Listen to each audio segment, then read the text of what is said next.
আল্লাহর নামে প্রতিশ্রুতি দিচ্ছি, 13 আসনে কোনো প্রার্থী ন্যূনতম পুলিশের পক্ষ থেকে কোনো ফেভার পাবে না, ইনশাআল্লাহ এটা পাবে না, আপনারা লিখে রাখতে পারেন।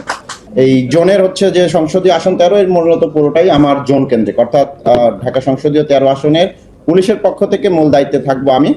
এবং এটা আমাদের জন্য একটা চ্যালেঞ্জিং বিষয় এবং একই সাথে আমাদের জন্য একটা বড় দায় পরিশোধের বিষয় বলে আমরা মনে করি। আমরা যদি বলি, দেখেন যে 1971 সালের মহান মুক্তিযুদ্ধ হয়েছিল কিন্তু ভোটের অধিকার না দেওয়ার কারণে। একই সাথে 2024-এর যে গণ অভ্যুত্থান হয়েছে, সেটা হয়েছে মূলত এই দীর্ঘ সময় ধরে ভোটের অধিকার মানুষ ফিরিয়ে নেওয়ার জন্য। এই জায়গাতে সবচেয়ে বেশি সমালোচিত হয়েছিলাম আমরা, মানে আমাদের এই পোশাক আইন শৃঙ্খলা বাহিনী।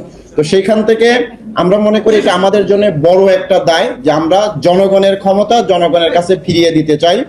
এবং আপনারা যারা ব্যক্তিগতভাবে আমাকে চেনেন, আপনারা জানেন যে আমি নির্বাচনের ক্ষেত্রে ন্যূনতম কোনো কাউকে ছাড় দিয়ে চলি না। এবং ইনশাআল্লাহ ঢাকা 13 আসনে আপনাদের সামনে এইখানে দাঁড়ায় প্রতিশ্রুতি দিতে পারি, আল্লাহর নামে প্রতিশ্রুতি দিচ্ছি, 13 আসনে কোনো প্রার্থী ন্যূনতম পুলিশের পক্ষ থেকে কোনো ফেভার পাবে না, ইনশাআল্লাহ এটা পাবে না, আপনারা লিখে রাখতে পারেন।